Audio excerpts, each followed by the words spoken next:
You're not agreeing? Oh, no, some of them, certainly. I just think it's so funny to hear it from a man's perspective. Yeah. We need a debate. Were they good things? The scary thing was a lot of it was actually correct. Well, we look forward to hearing what the rest of New Zealand think about this topic. What makes women feel good? Over to you, Sarah. Geraldine and Raewyn are here now from Wisenau, and we are going to cover that topic. And this is something you have got categorical research on, because you did a survey on your website, and you had several hundred responses, which makes it quite significant. What age group is on your website, first of all? So which kind of ages are we talking about here? We're primarily talking 45 plus. But what we understood, once we'd done the survey, it was everything that we felt really amazing about ourselves, but we actually realised if we had asked 20-year-olds, they would have answered the same about what made them feel good. It's just that they can't get... They don't have the time. They don't have the time. They're time poor. So what you're saying is that if they'd had time to answer the survey, or if they had time to do the things you suggested. Had time to do the things, yes. Because the way your survey worked, just to clarify for everyone, it was one of those sort of rating things. It was like you gave a list of things like travel, big list.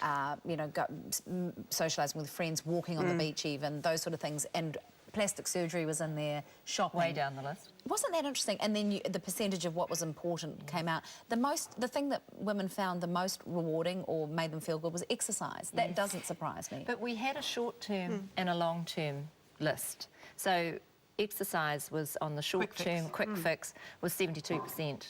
Said health and exercise was most important. But then on the long-term list, travel was the most important. Is travel something that older women, when I say older, over 45, are embracing a bit more now, and why? I think it is. It's like... It wasn't the norm when we were young. No, but also it's the dream. It's the something to look forward to. It's like that guy, Scott Peck, said, you've got to have 3 things in your life: someone to love, something to do, and something to look forward to. So if you don't have this something to look forward to, and travel is actually probably more exciting before, in the planning stages, than when you actually the day-to-day. Something to dream about. I think that's such a good point. And also with travel, I always find when I am lucky enough to go on a trip, all I seem to do is count down when it's going to end. Yes. There's that terrible negative, oh, I've only got 3 more days. Yes. You have got actually a couple of pictures of some quite remarkable travel you just did with a group of people. And this is a group, this is before you go on your trip to celebrate, and then now the next picture we're going to see something quite dramatic. You have to tell us, where is that? And you took that photo. I did. Raewyn. I actually got over one of my greatest fears, which is heights, to take that photo. Were you in a balloon? I was in a basket in a balloon, and I actually went to the side of it and clicked. I can't believe I actually... Stunning photo. Yes. Isn't it? So that's Where is that? Cappadocia in Turkey. I've heard about that. That's a very popular thing to do, isn't it? Go on the balloons. Apparently there's 2 places in the world to balloon. One's the Serengeti, and the other one is the Cappadocia. The thing I would say, though, is let's be realistic, particularly at the moment. Most of us could not afford to do these kind of trips. No. There are much more everyday things that people talk about that make them feel good. What were some of those that came out of the survey? Raewyn and I actually, for our 50th birthdays, walked the Milford Track. And having done that, I would say no New Zealander should die without doing it. I've done it. Oh, actually, the Raewyn track, which is the next one, but it's a wonderful thing, and it's not expensive because you can stay on those dock huts. No. Yes. But what we found with that photograph that was up there, we met a group of women who we had never met before. They came through the website because we put up that we wanted to do a vineyard half marathon.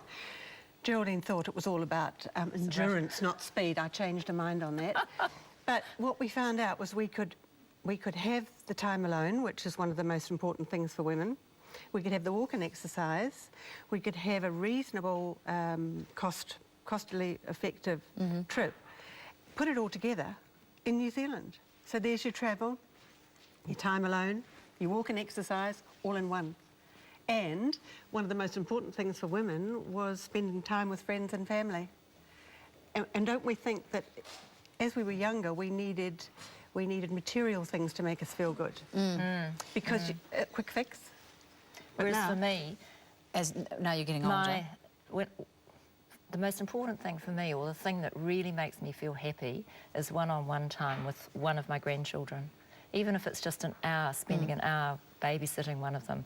It's when I'm absolutely in the moment, and for me, that's the happiest time of my life. I think you make such a good point, though. You're so time poor when you're young.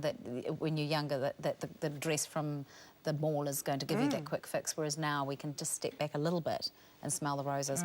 We're going to have to leave it there, but great survey. It's on your website, Wise and Now. If people want to take a look, don't go anywhere, because you're going to be joining us a bit later on to talk about women growing older in the public eye, in the limelight. But now Marto's got something to make all the ladies very happy, haven't